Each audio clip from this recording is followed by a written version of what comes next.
نحمده ونصلي على رسوله الكريم أما بعد أعوذ بالله من الشيطان الرجيم بسم الله الرحمن الرحيم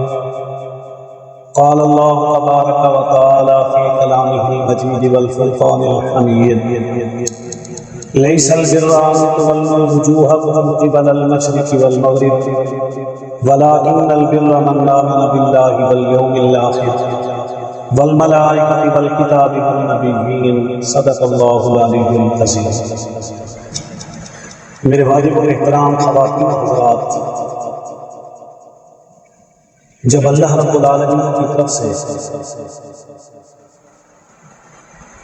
نماز کے اندر اپنا رخ بیت المقدس سے بیت اللہ کی طرف کرنے کا حکم آیا، مدینہ المنورہ کے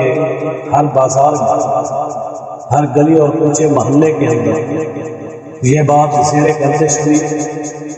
زیر بحث رہی۔ ہر منافق کے پاس، ہر یہودی کے پاس یہی تذکرہ چل رہا تھا، یہی بات ہو رہی تھی، اور جو بھی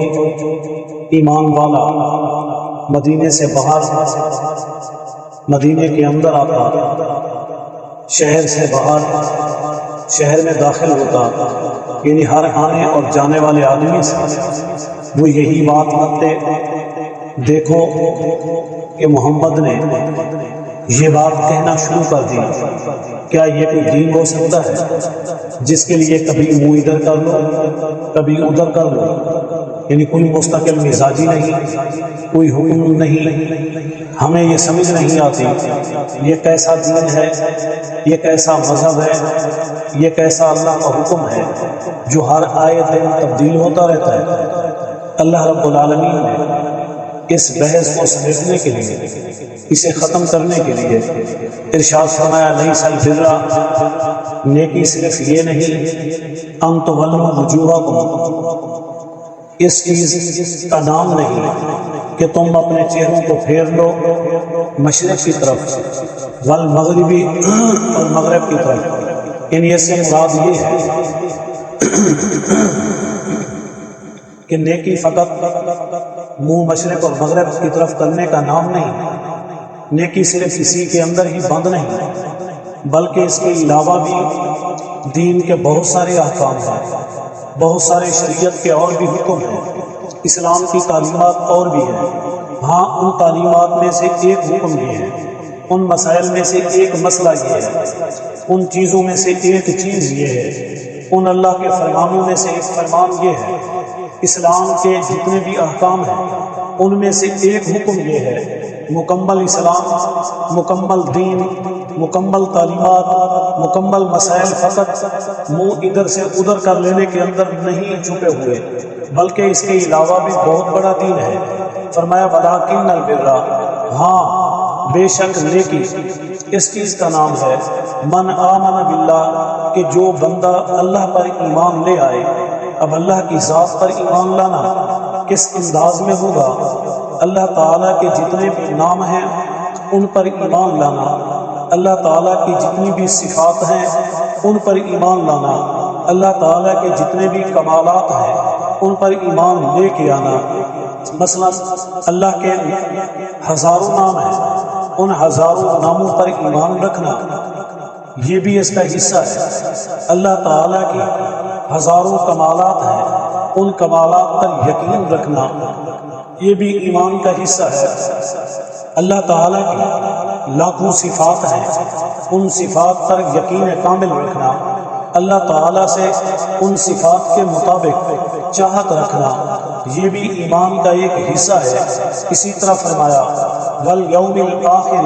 اور آخرت کے دن پر ایمان رکھنا کہ ہم نے مرنے کے بعد دوبارہ اٹھنا ہے، یہ بھی ایمان کا ایک حصہ ہے۔ ہم اس دنیا سے چلے جائیں گے، مٹی سے مٹی ہو جائیں گے، یا اسی طرح پانی کے اندر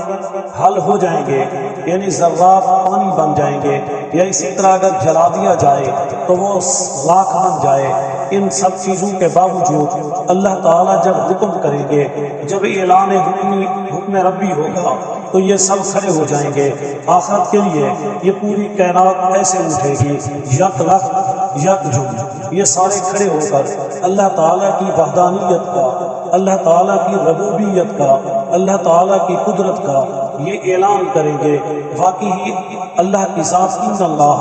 علی کل شیء قدیر ہے، وہ جو چاہے کر سکتا ہے، وہ جب چاہے کر سکتا ہے، وہ جیسے چاہے کر سکتا ہے۔ اللہ کی ذات کے سامنے کوئی چیز رکاوٹ نہیں، اللہ کی ذات کے سامنے کوئی چیز حائل نہیں، اللہ کی ذات کے سامنے کسی کی کوئی طاقت اور قدرت نہیں، کیونکہ وہ کامل ذات ہے، وہ مکمل ذات ہے، وہ قادر ذات ہے، وہ رازق ہے، وہ ہر ایک انداز سے انسان کا خالق اور مالک ہے۔ اس لیے فرمایا یہ بھی ایمان کا حصہ ہے۔ والملائکتی، اللہ تعالیٰ نے ملائکہ کو پیدا کیا، اللہ تعالیٰ نے انہیں بنایا، وہ کروڑوں اربوں خربوں کی تعداد کے اندر موجود ہیں، ہر ایک انسان کے ساتھ 25 کے قریب فرشتے موجود ہیں۔ ہاں فقط نام قرآن مجید کے اندر وہ صرف 6 فرشتوں کے نام ہیں، جن میں سے حضرت جبرائیل علیہ السلام، حضرت میکائیل علیہ السلام، ہاروت اور ماروت، یعنی ان فرشتوں کے نام، اسی طرح مالک کا نام، اسی طرح اللہ رب العالمین نے ان فرشتوں کو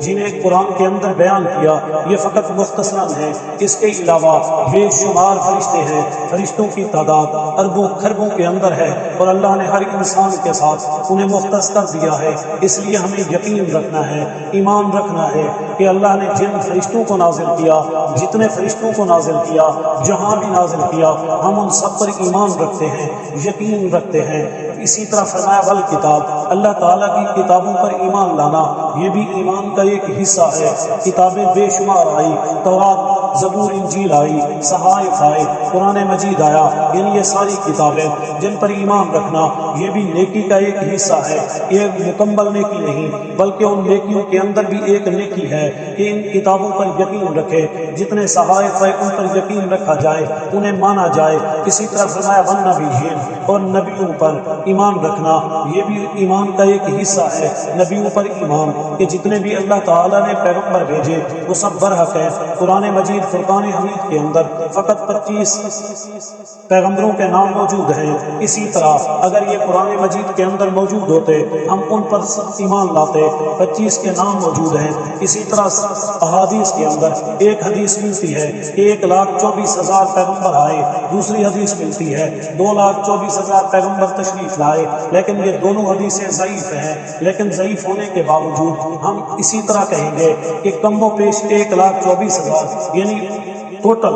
1,24,000 نہیں بلکہ کم و بیش اس سے کم بھی ہو سکتے ہیں، اس سے زیادہ بھی ہو سکتے ہیں۔ الغرض جتنے بھی آئے، جتنے بھی پیغمبر دنیا کے اندر تشریف لائے، ہم سب پر ایمان رکھتے ہیں، ہم سب پر یقین رکھتے ہیں، ہم سب کو مانتے ہیں، چاہے ان کی تعداد جتنی بھی ہے، اس لیے کہ ان کی ایک فکس تعداد نہ قرآن مجید کے اندر بتائی گئی، نہ حدیث متواترہ کے اندر بتائی گئی، نہ حدیث واحدہ کے اندر بتائی گئی، بلکہ جن روایات کے اندر موجود ہے وہ روایات کمزور ہیں، لیکن کمزور روایات بھی ہمارے لیے اعمال کے اندر